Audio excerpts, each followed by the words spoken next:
जो सिर्फ ये चेक करने के लिए आते हैं कि इन लोगों को अभी अपने नबी से प्यार कितना है। तो मैं ये चाहता हूं कि जब तुम्हारे या मेरे नबी का नाम आए ना, तो ऐसी आवाज दिल से निकले कि बैठे हुए बंदे का कलेजा फट जाए, और कल जब वो अपने आकाओं से जाके मिले तो ये कहे उनके मुंह न लगना, अभी वो नाम पे जान दे सकते हैं तो जान पे क्या नहीं कर सकते हैं। तो ये थोड़ा सा ये अपनी बीच बेदारी रखा करें, ताकि कोई ये ना लिखे कि लो जी मौलवी उनका चीखता रहा कहो सुभान अल्लाह, तो वो आरे लगाने से भी नहीं बोल रहे थे। ये नहीं होना चाहिए। मैंने कल भी कहा था इश्क है तो इश्क का इजहार होना चाहिए। हर गली हर कूचे में, हर गली हर कूचे में प्रचार होना चाहिए, बोसा जो ले लिया है नबी के मजार का। माशाअल्लाह, अल्लाह सलामत रखे। अब जो बोल रहे हैं अल्लाह सबको मुस्तफ़ा का मदीना दिखा दे। बोसा जो ले लिया है नबी के मजार का, है अर्श पर दिमाग नसीमे बहार का। जन्नत के सभी फूल अभी रख के तोल दूं, कांटा तो लाए कोई नबी के दयार का, कांटा तो लाए कोई नबी के दयार का। ये इस्लाम की अपनी हक्कानियत है कि खुदा की कसम लोग घटाने पे लगे हैं, इस्लाम बढ़ता जा रहा है। ये इस्लाम तेरे मेरे किरदार की वजह से नहीं, अपने हक्कानियत की वजह से बढ़ रहा है। आए दिन की बैरून ममालिक की खबरें, आज इतने परिवार ने दीन में दाखिला लिया, आज इतने लोग मुसलमान हो गए, आज इतने लोग मुसलमान हो गए। खुदा की कसम ये इस्लाम की अपनी हक्कानियत है। और मैं तो दावत फिक्र देता हूं भाई। ख्याल करो जब 313 थे तब इस्लाम ना मिट सका, अब तो करोड़ों में है, इस्लाम को कैसे मिटाया जा सकता है। इस्लाम की फितरत में कुदरत ने लचक दी है, जितना कि दबाओगे उतना ही ये उभरेगा।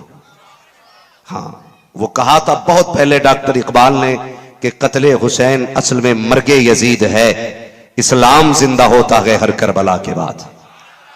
इस्लाम जिंदा होता है हर करबला के बाद। इस्लाम अपनी हक्कानियत के साथ बड़ी तेजी से बढ़ता जा रहा है।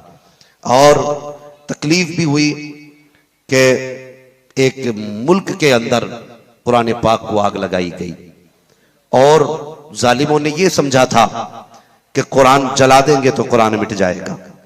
उन्हें यह नहीं पता है कि कुरान को रब ने नाजिल किया है, हिफाजत की जिम्मेदारी भी रब ही ने ले रखी है, रब ने ले रखी है।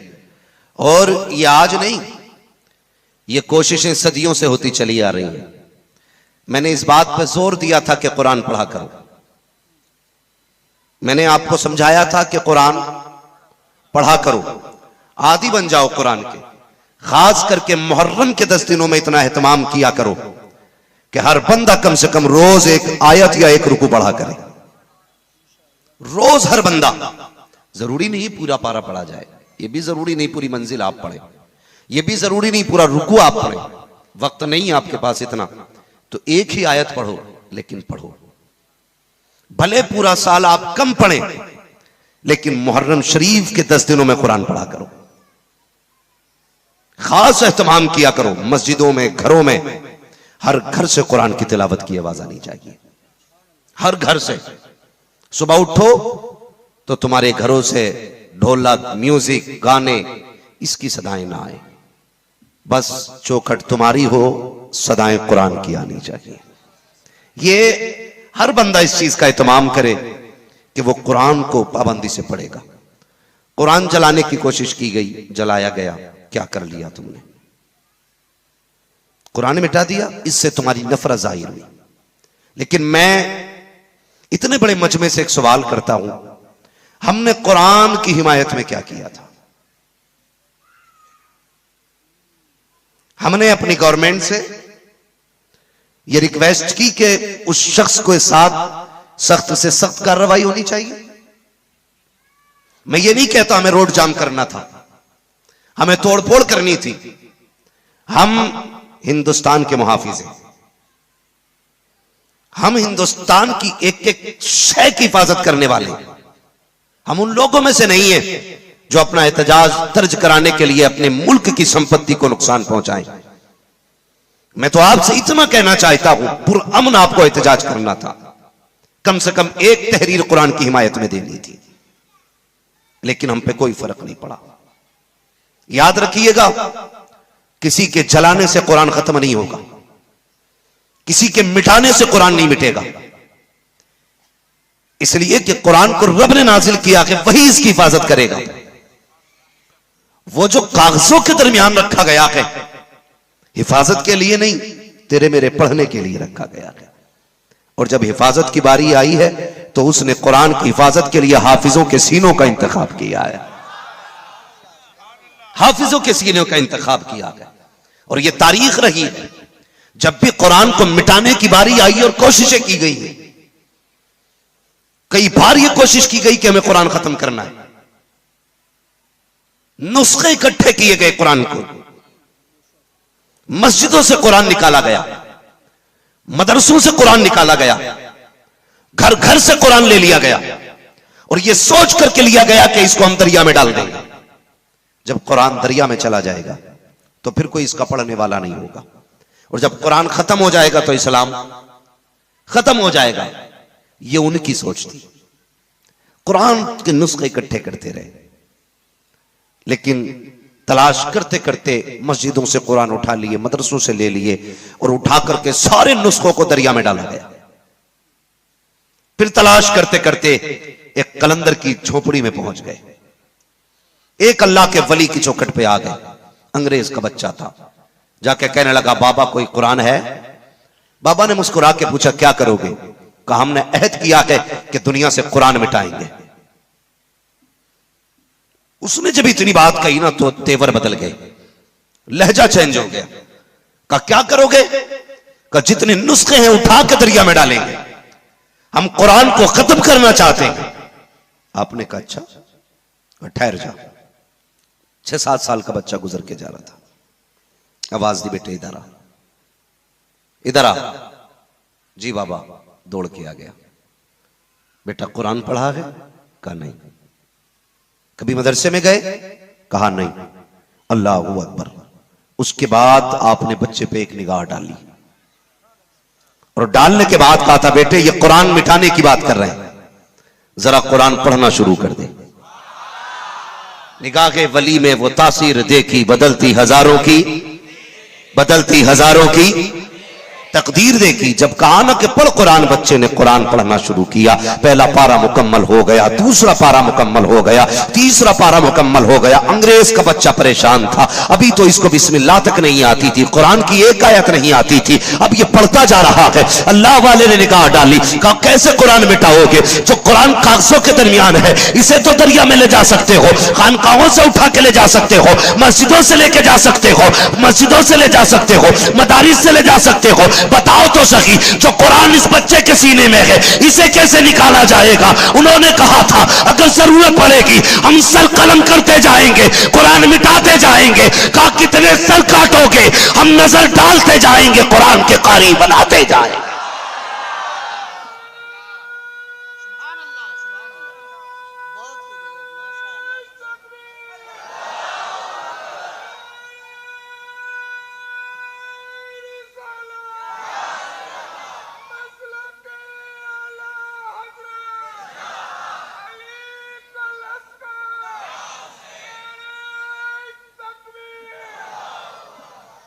तवज्जो है आपकी?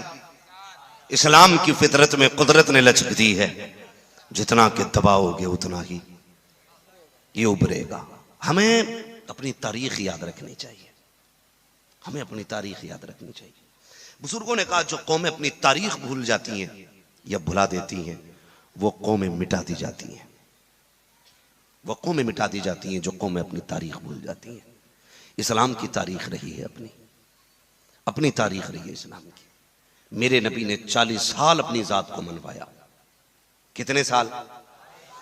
बहुत गौर से सुनना मेरी बात। 40 साल हुजूर ने अपनी जात मनवाई है। आज हर बंदा चाहता लोग मेरी बात मान लें। बात बाद में मानी जाएगी, पहले जात मनवाइए, उसके बाद आपकी बात मानी जाएगी। पहले आप बताइए, आप साबित कीजिए आप क्या आ गए। हुजूर ने 40 साल जात मनवाई, उसके बाद तमाम बड़े बड़े सरदारों को इकट्ठा करके कहा था, मेरे बारे में क्या कहते हो? कौन सा सवाल था? अपनी जात के ऊपर सवाल मेरे नबी ने किया, क्या कहते हो मेरे बारे में? सबने कहा था आप सच्चे हो, आप अमीन हो, किसी की अमानत में खयानत नहीं करते आप। कहा मेरा कितना एतबार करते हो? तो लोगों ने कहा था अगर आप हमसे अभी ये कहें कि इस पहाड़ी के पीछे एक बड़ा लश्कर है जो तुम्हें तबाह कर देगा, कहा हम तुम्हारी उस बात को मानने तैयार हैं। जब ये पूरी आपने तहकीक और तस्दीक कर ली अपनी जात के बारे में, फिर मेरे नबी ने कहा था अगर मुझे सच्चा मानते हो तो फिर कहो ला इलाहा इल्लल्लाह इन्नी रसूलुल्लाह। तो फिर यह भी मानो कि अल्लाह के सिवा कोई माबूद नहीं है। बस इतना कहना था, फिर क्या था? जो तारीफें करने आए थे उनकी जबान पे नाजेबा कलिमात थे। आज बंदा अगर कलमा पढ़ लेना तो उसे कोई कीमत चुकानी नहीं पड़ती, चाहे वो तबरेज हो, चाहे वो मोवलिन सिंह के नाम पे किसी भी मुसलमान को मारा जाए। ये तो बिलाल के सितम के आगे नमूना भी नहीं है। लोग ये सोचते हैं कि दो को मार के मुसलमानों के हौसले पस्त कर देंगे। तुम नहीं जानते, तुम दुनिया में जीने के लिए आए हो, मोहम्मद के गुलाम दुनिया में मरने के लिए आए। हाँ, हम जीने की तमन्ना लेके नहीं आए, हम तो पैदल रसूल पर फरोज बाबकार मुअज़्ज़म मुकर्रम मुहतशम लाइक़ सदीज़ व तकरीम उलमाए सुन्नत सादात इकराम महफिल पाक में तशरीफ़ फरमा जुमला आशिक़ाने मुस्तफ़ा और पर्दा नशीन इफ़्फ़त मआब माँ और बहनों, अस्सलामु अलैकुम व रहमतुल्लाहि व बरकातुहू। अल्हम्दुलिल्लाहि रब्बिल आलमीन वल आक़िबतु लिल मुत्तक़ीन वस्सलातु वस्सलामु अला रसूलिहिल करीम अम्मा बअद फ़अऊज़ु बिल्लाहि मिनश शैतानिर रजीम बिस्मिल्लाहिर रहमानिर रहीम व अम्मा बिनिअमति रब्बिका फ़हद्दिस आमन्तु बिल्लाहि सदक़ल्लाहु मौलाना अज़ीम व सदक़ रसूलुहुन नबियुल उम्मियुल मुतीउल मुबीनुल मुईनुल करीम व नहनु अला ज़ालिका लमिनश शाहिदीन वश्शाकिरीन वल्हम्दुलिल्लाहि रब्बिल आलमीन।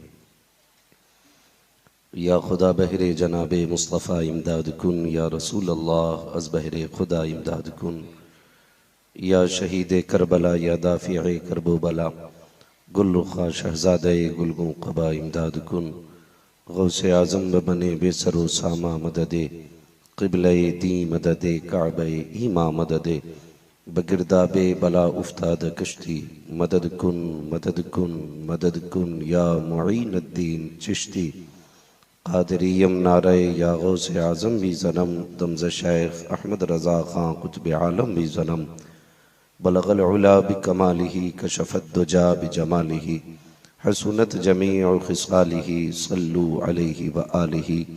करूँ तेरे नाम पे जाँ फिदा, न बस एक जाँ दो जहाँ फिदा, दो जहाँ से भी नहीं जी भरा, करूँ क्या करोड़ों जहाँ नहीं। जिसको अपने नबी से जितनी मोहब्बत का दावा हो कोशिश कर ले उतनी ही आवाज़ निकाल के रसूल और आले रसूल की बारगाह में दुरूद व सलाम की डालियाँ निछावर करें। पढ़ें सारे लोग अल्लाहुम्मा सल्ली अला सय्यिदिना व शफ़ीइना व नबीना व मौलाना मुहम्मदिन मअदिनिल जूदी वल करम व आलिही व अस्हाबिही व बारिक व सल्लिम सलातुन व सलामुन अलैका या रसूल अल्लाह सल्लल्लाहु तआला अलैहि वसल्लम। मैं दिली मुबारकबाद पेश करता हूँ तमाम आशिक़ाने मुस्तफ़ा को, बिलखुसूस उन तमाम अफराद को जो शब व रोज़ मेहनतें कोशिशें करके इस महफ़िल पाक की खिदमत में लगे रहते हैं। अल्लाह रब्बुल इज़्ज़त सबकी कोशिशों को मेहनतों को अपनी बारगाह में कबूल फरमाए। और हम कमेटी की जानिब से खैर मक़दम करते हैं, वेलकम करते हैं उन तमाम अफराद का जो दूर दराज से चल के अपने आका हुसैन की महफ़िल में आया करते हैं और दिली दुआ है अल्लाह करबला वालों के सदक़े में हम सब के लिए जन्नत का सफ़र आसान फरमा।